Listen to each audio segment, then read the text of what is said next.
Hi, I'm Sadek. And I'm unfortunately not on the Mastodon board. Now I know this is a Damn huge it! a God huge damn it! loss to everyone.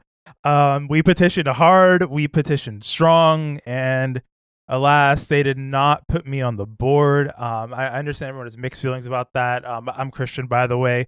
I would just want to say that I don't care what they're doing with the money, what they're not doing with the money. Um, Europeans built different, so return to stolen artifacts first. But Oh my but God. Okay. we need some baddies on that board. That's all I'm saying. Uh, yeah. This is episode 7 of Voxels. We're ostensibly a culture podcast. I mean, Mastodon is culture, so we gotta mention it. I mean, remember, computers are culture. You feel me? And all I'm saying is, like, I'm not trying to be problematic, but I would not vote for AI if I was on the board, unless it's the kind of AI that gives everyone free HRT. That's all I'm saying. Vote me 2024 for the Mastodon board. Yeah, I mean, at least it's kind of like did they? But they put fucking Biz Stone on the board. Like, did they not? Like, is there a sale on like washed up tech bros? Like, what's going on? Listen, you know what's actually the most sketchy part about this? You know what? We this is the thing. I actually don't give a fuck about the nonprofit, right? It's the one sentence mention of we lost our nonprofit status in Germany. How do you? I feel like, at least in U.S. and Canada, one does not simply lose nonprofit status. I have many questions about that. I have significant questions about why the fuck Germany revoked the Macedon nonprofit status. I'm extremely curious what happened there. We are not getting enough details there. I'm for sure. I'm sure we'll find out. So anyone in Germany, here's what you're gonna do. All right, I'm going to assume that most countries have a version of like the freedom of information request stuff we have in the U.S. Right? Someone should just start FOIAing, all the documents for Mastodon. I don't know if FOIAs as a concept exists in Germany, but if they're Let's Google this. Does FOIA exist? I mean, they probably have some sort of government transparency stuff happening, but if you have any German listeners, please, who especially people who understand. Yes, Germany has one. It went into effect on January 1st, 2006. I have the Federal Act governing access to information held by the federal government. First and foremost, shout out to the Germans for having this shit available in English. The U.S. ain't got any of their shit available in Spanish, so shout out to the Germans on that. But yeah, so I would very much like to know. Like, I don't care about this new board. Like, this is just whatever. Like, who gives a shit, honestly? But I mean, people do give a shit, but also at the same time, it's like, does it really matter? Like, does it actually day to day, like, whatever. Anyway, I'm curious what happened to the old, the German nonprofit. There. Also, I do want to just say, for anyone who's out there thinking, oh, this is a way for the Mastodon developers to funnel money. Like, actual jokes aside, it is stupidly difficult to do that in the U.S. of a nonprofit. To be clear, if Gargon wanted to funnel money, he would have made it a religious nonprofit. Anyways, let's talk about Destiny 2 weapon sunsetting. Okay, yeah, let's move on straight from that to Destiny, of course. So Destiny 2. Two bad topics in a row. Two bad topics in a row. We got a weapon. Okay, so this is like kind of big deal, right? This is like, so Destiny 2 rather had this controversial, let's just say, thing that they did. What was it, like a couple years ago now? Like, I don't. It was like 2019. It was before the pandemic, because that's when you stopped playing, right? When they started doing the whole gear sunsetting thing. I don't care about the sunsetting. Like, it never really bothered me specifically because I never played Destiny 2 enough to care about the weapons being sunset. I know a lot of people were pissed off because a lot of their favorite weapons or gear or whatever was being sunsetted. People felt. I mean, they felt like all this time and investment that they had put into this game just kind of goes away. So they're and plus 2 content was also sunset too. Remember, that's when they removed all the old content from the game. Yeah, content. Yeah, yeah. All the content, all the sort of the history of the game was sunset in a way. That was kind of like a weird thing. If you're like new to the game, there's this whole aspect, there's this whole era of the game that's just not available to play, right? Unless you like go and watch people play it on YouTube or whatever. Like you can't actually experience it for yourself because it's sunset. So they're undoing part of it, right? They're undoing the weapons specifically. They're gonna unsunset because there's no other good way to say that verb the other way around. Rise. No, I let's not do that. Uh, so they're unsunsetting all weapons. Is okay at this point in Destiny 2's sort of career, sort of state. Like, how much does this actually matter? Like, I know this sounds like this is a big. I mean, it's a big deal, but also like at the same time, like we are approaching what appears to be the end of Destiny 2's life. Current iteration. Yeah. Okay, so it's weird because I don't think anyone knows how this is going to play out until it goes live in the game. And the reason I say this is a God roll gun that I was playing with back in 2017 still good with current content? I don't know, right? We don't know if it will be or not. And the main reason is there have been new weapon perks, right? New weapon abilities. So all these guns are just getting updated to the current level so you can, still use them and actually deal damage. And they're getting current weapon tuning, but they're not getting current weapon building, right? And so in Destiny, you have two things, right? You have like how the guns actually shoot, right? You know, how recoil is, how reload speeds are, that kind of stuff. But you also have perks on guns. So these are you're not going to get a new roll of it with additional perks. You're going to get the original perks, and they've added new perks to the game since. So that's the question mark that everyone has. Is like, are these still going to be viable? That'd be fun to mess around with. Like I have a bunch of stuff in my vault that I'm going to take out, I'm going to play around with, see how it plays. But is this actually going to shuffle the meta? I don't think so. And I think that's why Bungie did it, because they're probably looking at it now being like, this is an easy move. It'll make a lot of people happy, but it's probably not going to break the meta, since all the new perks are like the things that the game's balanced for. And a gun having like a really fast reload perk when another one has like a precision damage perk that isn't even available to that iteration of the weapon you're using, you're going to be outgunned regardless. However, though, I still think it's important, because it is so funny seeing people on X, Twitter, whatever it's called, Mastodon, Reddit. You know what people did, right? They broke down all their stuff in the vault, right? Yeah.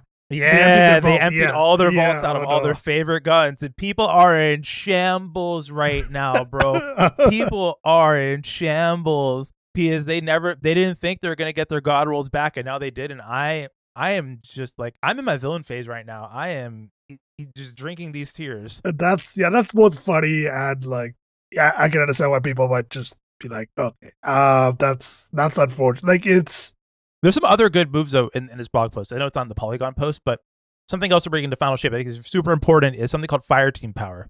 So let's say I'm high level because I play Destiny all the time, because I don't know how to play other games. I literally do not know what another video game is. But you want to join in, but you haven't leveled up in forever. So what it's going to be doing now is, because you're in my team, it's going to raise your power so we're more balanced. Oh, okay, that's actually good, because it sort of makes the whole problem of like people who haven't played in a while coming back to the game, and then they can't participate in like group stuff because they are massively underleveled, right? Right. I think this is a good idea. I think this is a smart move. Yeah, so they're just trying to do more ways to get people back into Destiny, I think, with all of these changes. Like, they're redoing power difficulty, so it's really only a 40 level or 40 power difference from Final Shape stuff to endgame stuff.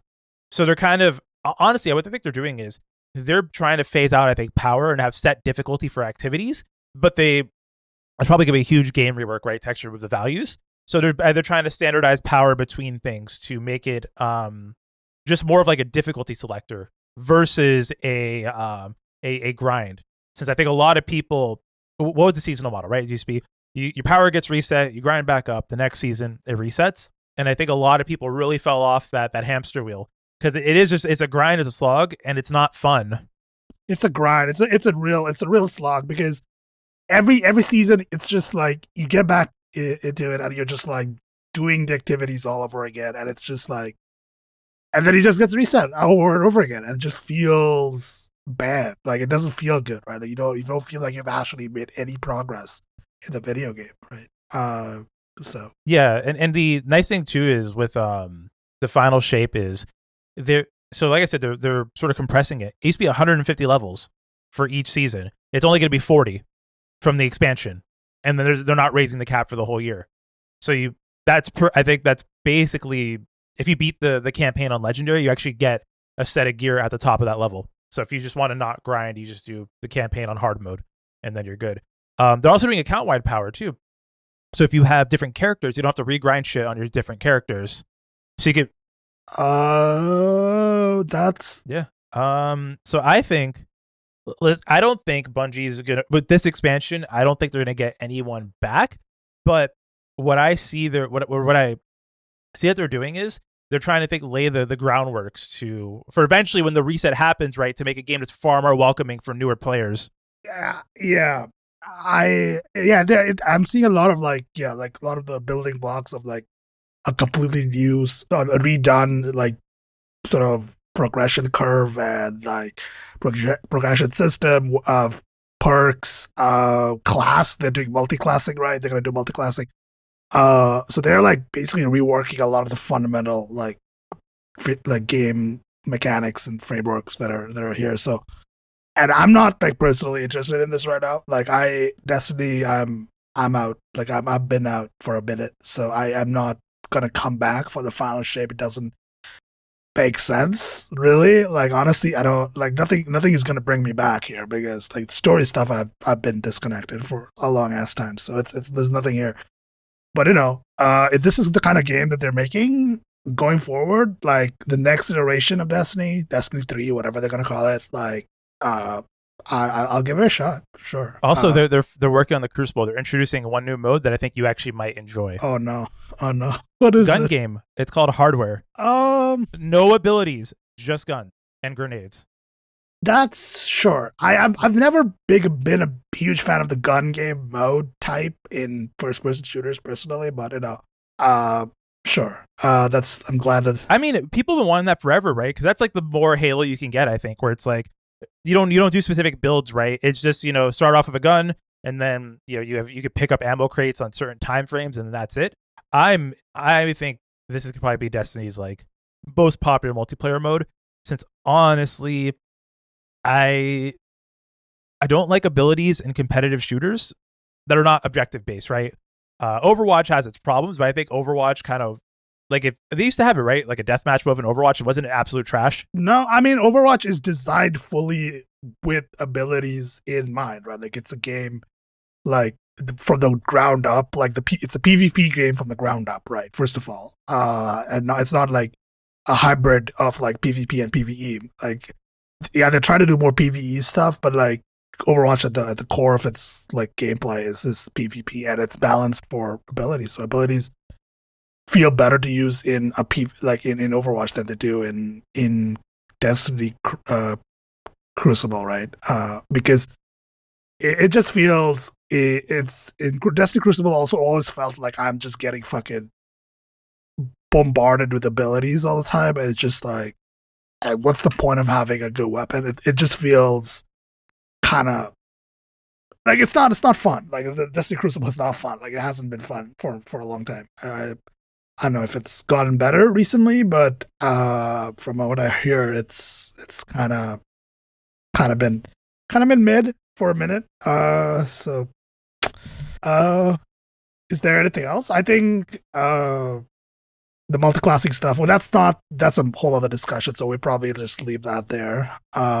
I think once the final shape comes out, we can talk about how it's implemented because it's coming out soon enough, and like thankfully, I don't think Bungie is going, well, assuming Sony doesn't shut it down. I think the plan, at least at Bungie, from what they're doing, is to lay the groundwork, like I said, for something new and kind of like a reset. And yeah, I'm excited for the future of Destiny. It looks like the current leadership seems to be taking a lot of the feedback that people have been giving over the years and actually trying to implement it. or maybe they just ran out of money and everyone's like, fuck, what do we do? And someone finally pulled up the poster that said, give them what they fucking want, you dumbasses.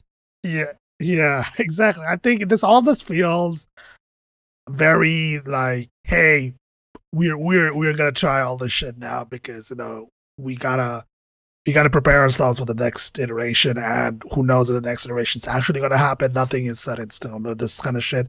Who knows what Sony is thinking? Because it's all very contingent on Sony willing to fund development of another iteration of this game. So It worked for Halo Infinite though. Like, why is Halo Infinite good? They just brought back the old maps. They broke the glass in case of emergency. Sure.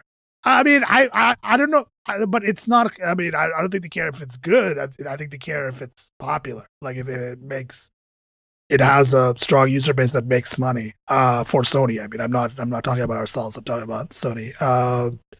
So I'm very curious if they want to keep investing in Destiny. I hope they do, because I think it would be a shame to just have Destiny kind of end like that. Like it sucks. What game would I play? Like, I can't play Overwatch. The fuck? Yeah, what you gotta play Final Fantasy 14. It does have Xbox support now. That's true. I could. Yeah, you could get into. Anyways, I finished a single player game with Horizon Forbidden West, which came out earlier. It came out like late last month, and I started playing it this month. Finished the base game. I'm still going through the DLC. The base game took me about 80 hours with doing all the side quests and stuff, and all the sort of activities, a lot of the activity stuff that is in the game. So it took me 80 hours. Personally, I think this is like Horizon Forbidden West is just like overall just like a better game in every way than the first game than Horizon Zero Dawn. It looks amazing. The story is interesting. It has like good characters, and it's good. It's what I wanted. It's the open world bullshit that I needed. So that's all. There's not much to say about it without spoiling the game. So I'm just gonna say that the ending of this main story is interesting. I wonder what's gonna happen. And I wonder what the plan is with this franchise. Because the ending of this game sort of left things up for grabs. So. That's Horizon Forbidden West. Now, R.I.P. Lance Reddick on Destiny and on Horizon. Yeah, I absolutely. That's the one thing. Yeah, that's good to mention is that Lance Reddick played a role in Horizon Zero Dawn and also in Horizon Forbidden West, and I imagine this was one of his last roles, at least as far as video games go. So yeah, it's like his character looks like himself in the real world, so it's like kind of weird. But yeah, it's sad to see that we're not gonna get any more performances from Lance. So now we get to the what we are all here for, I think, the anime pickup of spring 2024, and delayed, but here and ready to go with more shows than just a lot. I don't even count. Oh my god, let me count this real quick. 1 2 3 4 5 6 7 8 9 10 11 12 13 14 15 16 17 18 19 20 21 22 23 24 25 26 27-ish 27 shows. Let's get it. And all right, so listeners and Sadik, I have a challenge for y'all. One of these shows is funded by Japan's train system. You're gonna guess which one it is, and at the end, I'm not telling y'all which one of these shows is, but I'm just gonna go through it. I think I can guess with these titles. And the titles don't matter. Wait until you hear the descriptions. But okay, so we're gonna start with the actually gay category. The reason is, these are, as the title implies, actually gay, where there's like actual, it's not, because you used to have like that shit, right? You remember like back in the day, where it would be like technically a Yuri or like a boys love kind of genre tag, but it was just baiting the entire time. Like that gay shit never happened. It actually happened in these. So we have Tadaima Okiri. I'm terrible at pronouncing Japanese words. So this is I got baited with this one in a way I didn't think. So this is basically, a slice of life show where two husbands are taking care of their kid and just like living life. And I'm like, hell yeah, you know what? That's the shit I'm here for, right? I don't want no love story. Just shows that don't even acknowledge it in a way where they make it a plot point or whatever, right? Just it's a normal relationship. We need more of that representation. That's what I'm here for. Unfortunately, it's in the Omegaverse. Oh boy. And I never thought I would link to Wattpad in one of our show notes, but I have a Wattpad link here explaining what this shit is. So, for those of you who have been blessed to never run into the, oh my fucking god, oh no, I know I'm looking at the fucking recommendations on the side. There's a 50 Shades of Iriri, which is like an Attack on Titan 50 Shades of Grey fan fiction. Jesus Christ. Oh no. No. Yeah. Welcome to Wattpad. Let's go back. Welcome to Wattpad. Let's go back to this. Anyways, so this great explanation on Wattpad.com by Vilvalyami. Okay. Basically, in this world, there are three types of people: Alpha, Beta, and Omega. And when Alphas and Omegas date, you can be discriminated against. Really, what you want to think about this is basically it's Alphas are tops and Omegas are bottoms, and anything in between are like switches and shit. And I guess in this world to have two tops makes sense, but not a top and a bottom. Because if you really think about it, two tops is just like an unfinished sandwich. So I don't really know how that works. But that's okay, sure. This is going great. I love this. Okay. That is what this show is about. And as a lot of the plot, there's a side plot of like them facing discrimination for one being a top and one being a bottom, I guess which is better than like some like really bad plot about like their sexuality. But this is I don't want to actually judge. I am kind of memeing on this, but I am so uninformed on all of this that it could really be like a great narrative device, right? I just don't know. Sure. I'm like vaguely. This is also like the Omegaverse fiction has also made its way to like published books nowadays. It's the thing that's happening for some reason. I don't know why now of all times, because the Omegaverse as a thing has been around for a bit. So it's not a new thing. It's been around. Dude, I thought when I read this as Omegaverse, I legit thought it was like some mech shit. No, it's no. But I could see mechs being involved for sure. I'm sure he could write a Gundam show in the Omegaverse. So what's is the show good? Like is it like so far like is it are you enjoying the show so far, or is it decent? As you can imagine, the parts of the show that are just slice of life things of two husbands taking care of their kid is fantastic, and the rest of it is kind of whack. Honestly, if someone put on YouTube just a cut of each episode with the slice of life shit and nothing else, I'd be happy. I would pay money for that. Yeah, well, okay. That just seems like somebody wanted to write like an Omegaverse thing, but like they didn't really have like an actual plot like beyond like the slice of life stuff, which seems kind of unfortunate. But like a lot of possibilities left on the table. Whisper Me a Love Song. This one is surprisingly one of the only high dive links on this one, which seems out of place. But pause. I'm sorry. No, we got to step back a moment. I'm reading the fucking Wikipedia page of Omegaverse. This shit originated in Star Trek. What the fuck? What? What? I'm sorry. We just gotta like open the link I just put in the show notes. Oh no. And you want to go to the origins part, Trope's origins. So the concept of mating and heat cycles among humans was popularized by a 1967 episode Amok Time of the American television series Star Trek. Oh, Ponfar. Oh my god. Oh, the Vulcan stuff. Fucking nerds, bro.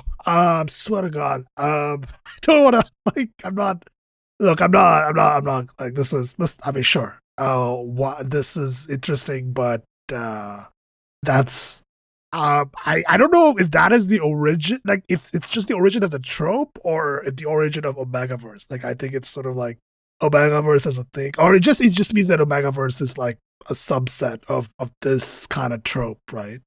What a great sentence in Wikipedia.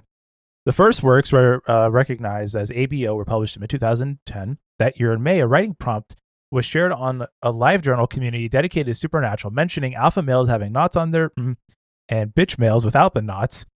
Inspiring user Ted Dirty as Sock to write, "I ain't no lady, but you'd be the tramp." Jesus. A real person fiction work. So yeah, there's a lot happening here. let me I want everyone listening to, firstly, if you're still listening, thank you. But secondly, please understand we're not dunking on fan fiction. Fan fiction is like a legit ramp to like actually get into writing. There's a lot of great stuff on Wattpad and LiveJournal and all of that. What I am mostly dunking on is how exquisite of a narrative device this is. Just talking about tops and bottoms. Yeah, it's a lot. It's a lot. There's a lot happening here. I feel like we could do an entire podcast series on the Megaverse, and it's. I really don't. I would not. Yeah, I mean we're not us, but I feel somebody could. Somebody, there's definitely an audience for this. And a group of people or two people who can record a podcast about the history of this and sort of how the fandom on this has sort of evolved over the years, because it's not a new thing, as I mentioned. It's been around for a minute. Since Star Trek in the 60s, man. All right, we got to keep this rolling. If you have Omegaverse recommendations, please send them to @packacat@10forward.social. Anyways, the next show is Whisper Me a Love Song. Now, this one's cute. It's also the only one in High Dive. I think we could just look at this list, and Sony has there's two on High Dive. Sorry, Sony has an anime monopoly. Look at all the current airing shows that are only on Crunchyroll. So this one's actually pretty fantastic. It genuinely is really cutesy. Basically, a first day of high school ends up going to a concert, falls in love with how that person's singing, and then tells that person in the band that they love their singing, and she states it in the way that the singer interprets it to mean that she's actually in love with her, and that person starts crushing on her, and it's just like a cutesy dating story. Sure. This does look cute, but I love the cover art here with the guitar. So how is it so far? I think there's like 2 episodes. Music's good, and it's basic. It like has a confession and all that the first few episodes, which I appreciate. This is not really spoiling anything, but you're not going to be waiting until the end of the season to actually have a confession. It happens in the first few episodes, which I'm here for it. And I can already tell there's gonna be like another girl who has a crush on them is gonna be in the middle of them, and some good drama coming, but at least like they're already partnered up, and that's what I'm here for. So I respect it. Like I said, this is why it's in the actual gay category. Yeah, that sounds good. Many sides of voice actor radio. I'm guessing this is like an industry, like their show, like talking about a radio program. Yeah. So basically, it's two girls who are in the same high school class. They are both voice actors, like street idols. They do voice acting for anime, performance stuff, all that kind of stuff, right? And they get a radio show. And that's how they meet each other. And they initially don't like each other. So this one is, honestly, we didn't have enough to put in the kind of gay category, but really this one's like kind of, because this is tagged as Yuri, but all the stuff is Japanese only. None of it's been translated, so I wasn't able to spoil the show to see if it actually got like out of the bait category. But what I see they're setting up is like they end up falling for each other while they initially don't like each other through their work. Right. It's enemies to lovers thing trope. Which yeah, okay. And because they both are playing different personas, right? Like who they are while they're being actors and doing the radio stuff is different than their actual personality. So you have that gap, right? and then them trying to navigate their own personas while navigating each other. The drama's been well written so far, and the characters are really human. Where like they have flaws, they're honest about their flaws. A lot of the narrative devices are making mistakes and trying to learn from it through each other. So even if it never gets to the point where it goes like full gay, I'm actually pretty happy with what's been presented so far.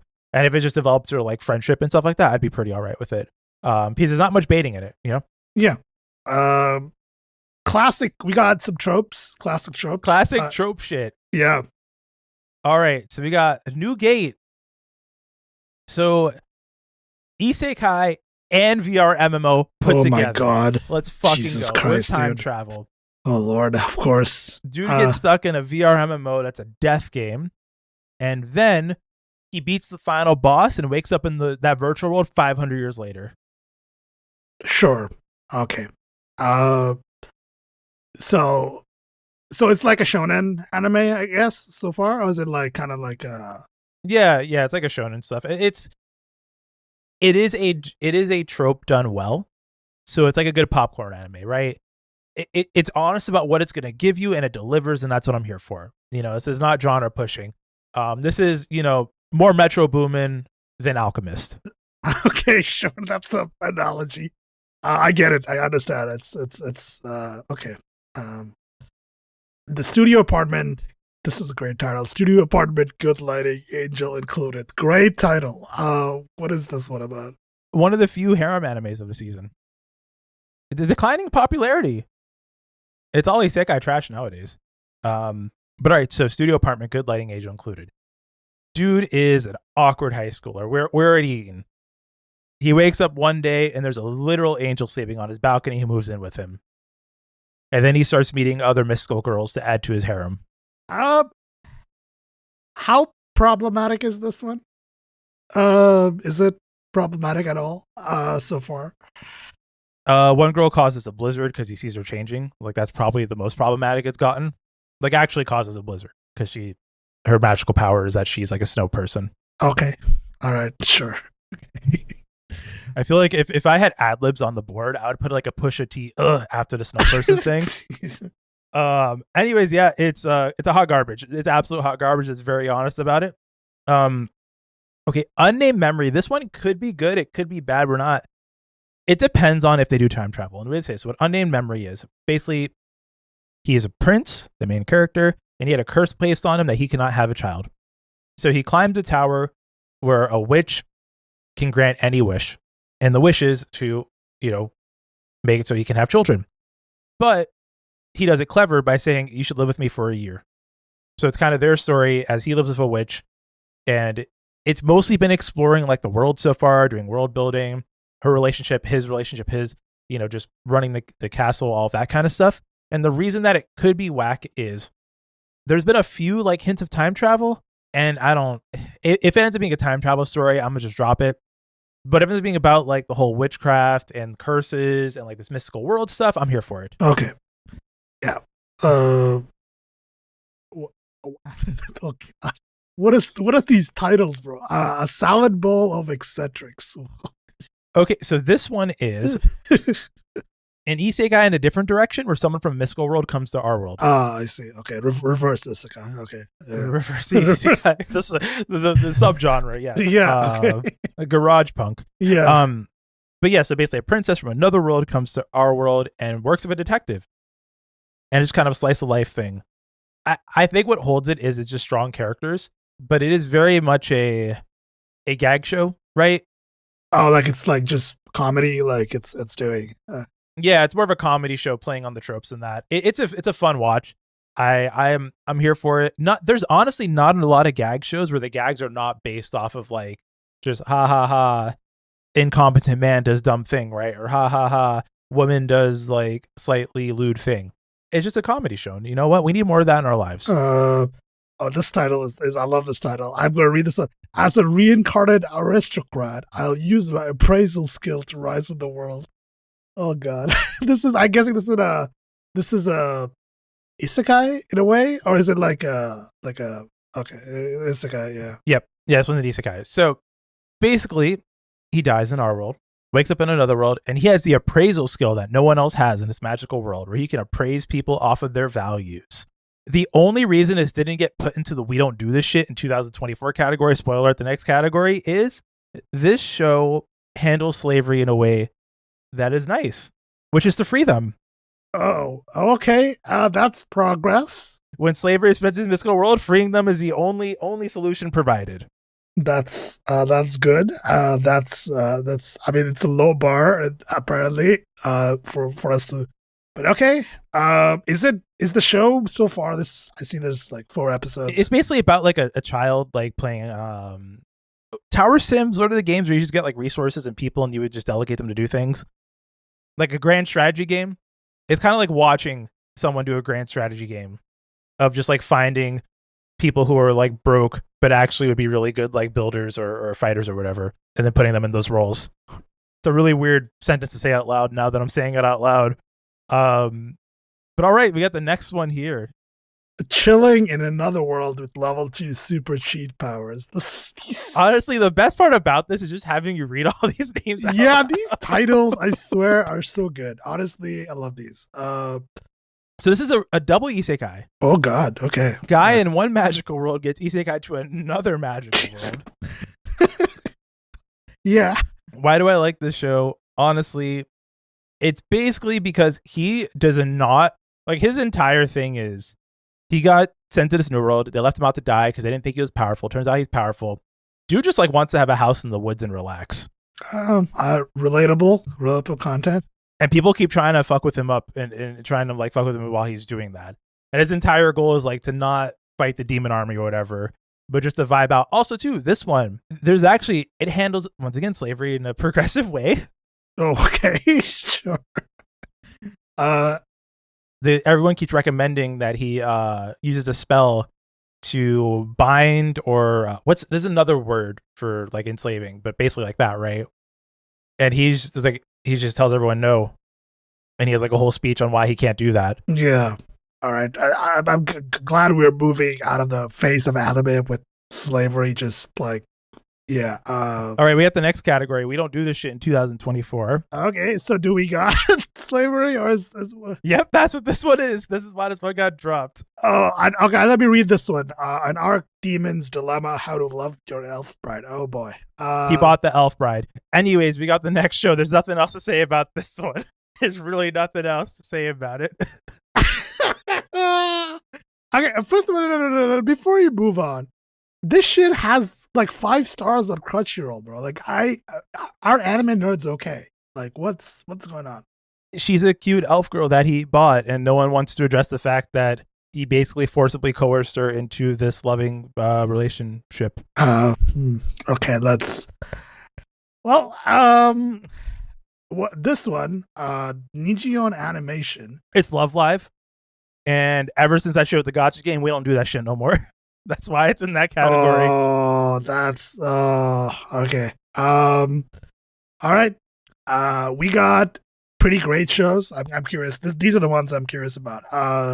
Grandpa and Grandma Turn Young Again. Is this like a reverse? So it's a slice of life comedy where they eat a golden apple and they revert back to their 20s, but it's only for a few years until they eventually pass. So it just kind of, goes, if you were in your 70s or 80s and had the body of a 20-year-old, how would you live your life? It's funny.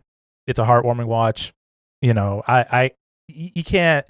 could fuck up a premise like this, but they thankfully didn't, and I've been enjoying every episode. There's not maybe much substance per se, but you don't need that sometimes.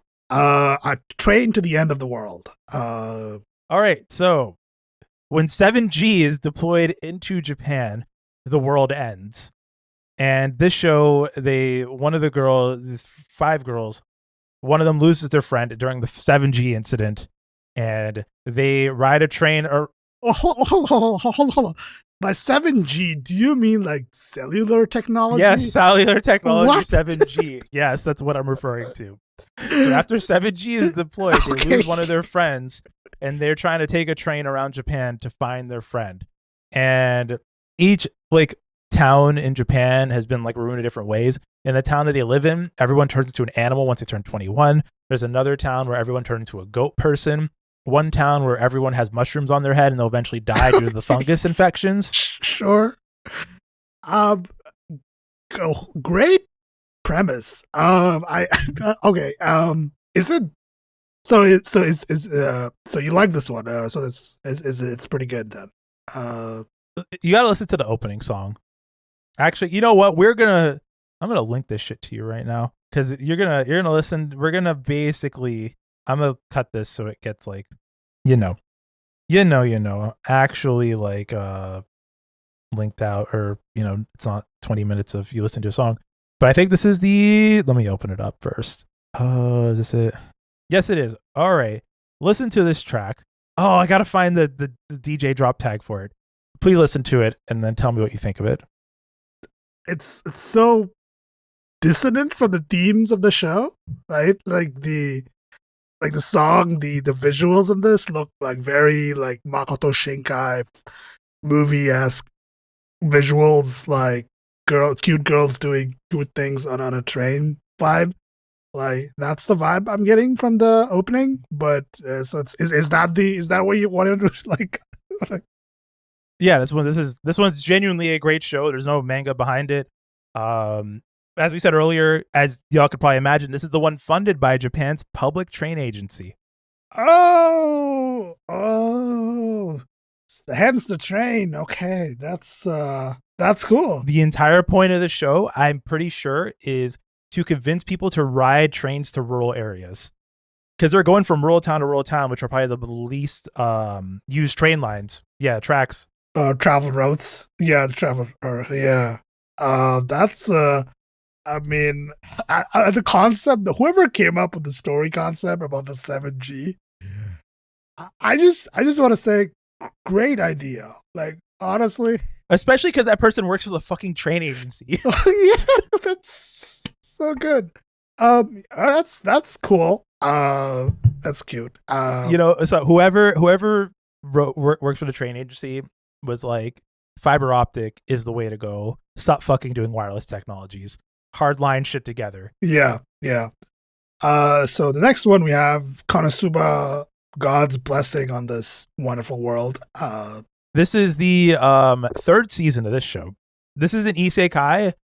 I mean, you've not. It's super huge. You've not watched it, but the entire point of it is that it just shit talks other isekais. Like it's a parody of all of it. Oh, I see. Okay. And it's very funny. It's because every character is a shit character, and they're all playing into it. Like they're all shitty people. And so it's satire. It's like trying to satirize like isekais. Okay. Okay. This one, this one, Spice and Wolf, Merchant Meets the Wise Soul. So I'm a little confused about this one. Is this like a remake of the first season of Spice? Of all of it. Oh, okay. Of all of it. Okay. I have watched Spice and Wolf. This was a long time ago. Like when I was a teenager at this point. So it was like 10, 15 years ago. I'm curious. Did you watch the original Spice and Wolf? When I was like 11 or 12, I haven't seen it since. So my thing is, I don't remember what happened in Spice and Wolf. It's been so long. I vaguely remember what happens, but I don't remember the details. I know there's the wolf girl and the merchant, right? I know that much, but I don't remember like more than that. Yeah, this one's more faithful though to the books than the anime was. So think of this is the Full Metal Alchemist, Brotherhood Alchemist to the Full Metal Alchemist. Mm-hmm. I've always wondered, why did they remake it to be Brotherhood? Brotherhood's better, but I need to look into that. Why did they remake it? Also, I posted on Mastodon the other day. Extra hard to search for old stuff on Google. I was trying to find like blog posts and forum posts from about when the Spice original was originally airing. Okay. Yeah. It is so hard to find results that go that back. And I'm not even talking about dead links. Like even if you force it, you can do like a site, before modifier on Google to only do a year before results. You still get almost nothing in the index. Yeah, I mean, if you want like old reviews, you probably need to go to like places like My Anime List or whatever and look at the user reviews there. But that's not gonna. Yeah, that's probably it. Because even Reddit, like trying to search Reddit for 2008. When did Spice Wolf air? Spice and Wolf, was it 2008? Or was it 2006? Spice and Wolf aired. Okay, we're gonna go to My Anime List.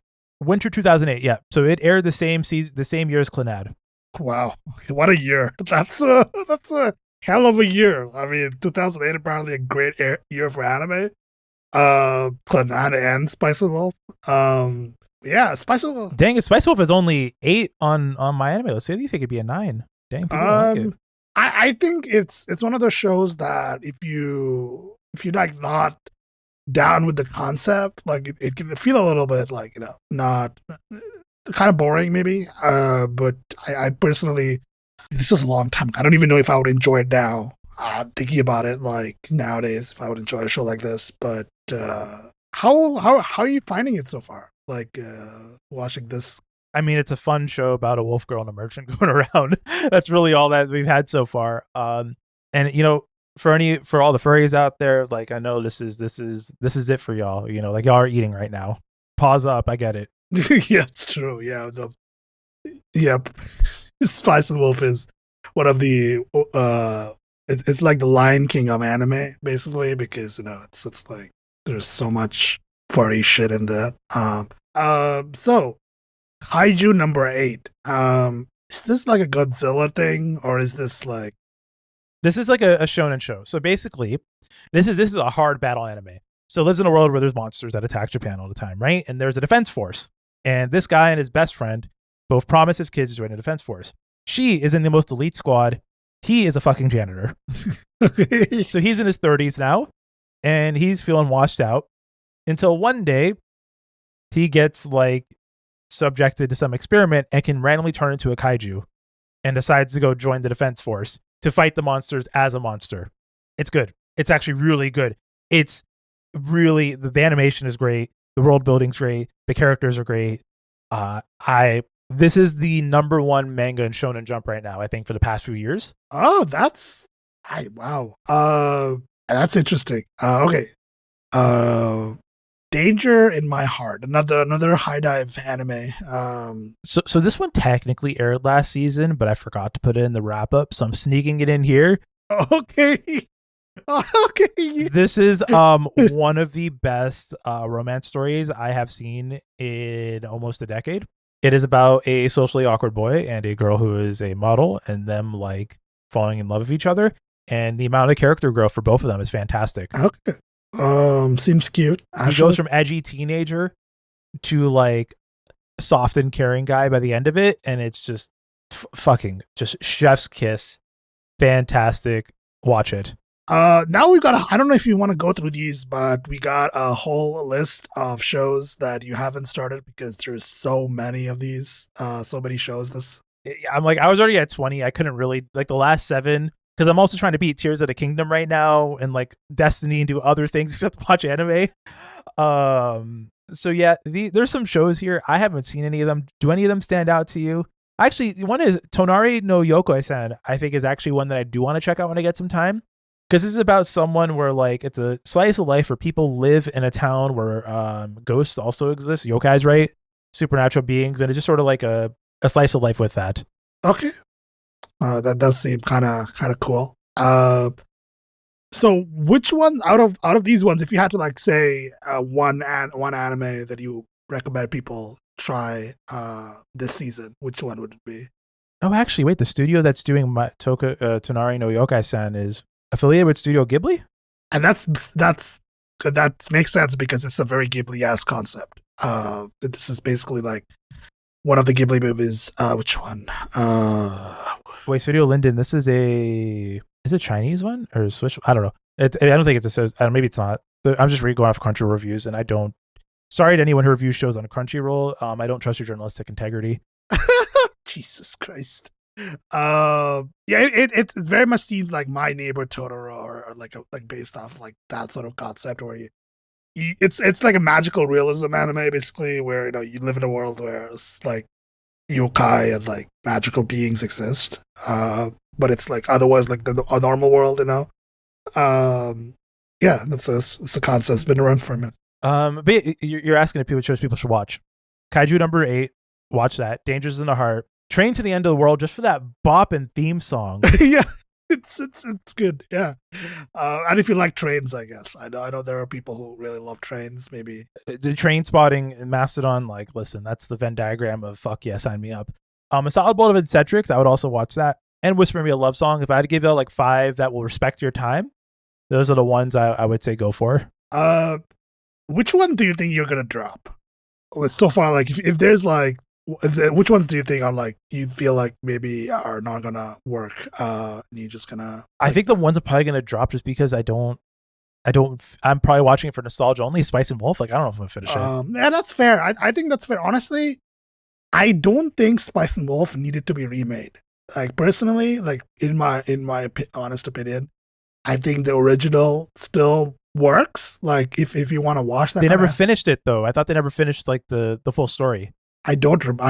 So what do you do? A season 2 or a full remake of all the books? Right? Like I guess I'm like either way. I'm not really bothered. Like it's sort of like I remember watching both seasons of Spice and Wolf back when they came out.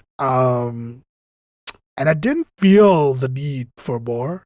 And I still don't really, but that's, I guess people feel differently about this. I know Spice and Wolf is like a beloved anime, and I imagine people a lot of nostalgia coming into this. At this point, people who have watched Spice and Wolf when it aired are now like 30, like I am. So they're like, give me some of that stuff from my teenage years, nostalgia going on. So I don't know.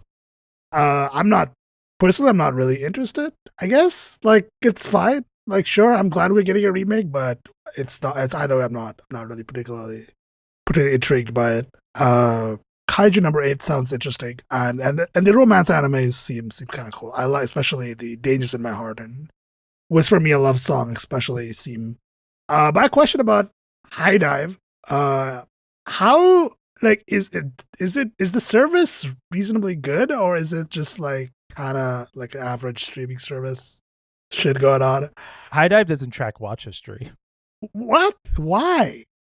It fails to track watch. Why? It's almost That's like it's like I watch an episode. I was been rewatching Clannad as one does. Clannad is only on High Dive right now. So basically, I want to go and watch an episode. What do? You go to click on the show, and it shows none of your watch progress. So it doesn't like if you click play on it, does it just start from the beginning again? Like what happens? That is correct, from the beginning of the series. And the watch list is, you find the watch list in your account settings. And this is the best part, is they just redesigned the entire fucking app. It used to be worse. How do you not have watch history? Like that's like the most basic feature of a streaming service. Like I'm confused. Honestly, what is this? I don't want Sony to be like the fucking monopoly here. Listen, I don't support monopolies, but if they just bought High Dive just so you can use a Crunchyroll interface for it, like I'm not in support Honestly, of it. the monopoly is not it. good, but if this is the kind of competition we're getting, like what is happening? Like, Lena Khan, let them have it. Jesus Christ, dude. Okay, let's wrap up this episode of Voxels, episode 7, which is a weird episode. We talk about Mastodon, we talk about Destiny, talk about Horizon Forbidden West, and we talk about a bunch of anime. Good show. You can find us, as always, on voxels.fm. The show notes are going to be there. You can find me on Mastodon at PacketCat at 10forward.social and on my website, sonicsafe.com. Christian, where do people find you on the World Wide Web? Yeah, you can find me discoursing. Actually, I'm post discourse now because I use Beeper. I don't use fuck chat apps. I use just one app for all. On Mastodon at lo-fi carrots at mstdn.plus. You also find me on my website, chosefine.website. And yeah, until next time, once again, Gargon, yeah, hit me up. You got my number. Come through. I slide in. I'll defend everyone on Mastodon from the ops. I really don't know what I'm saying right now. Yeah, let's wrap this up. Thank you everyone for listening. Bye. Bye.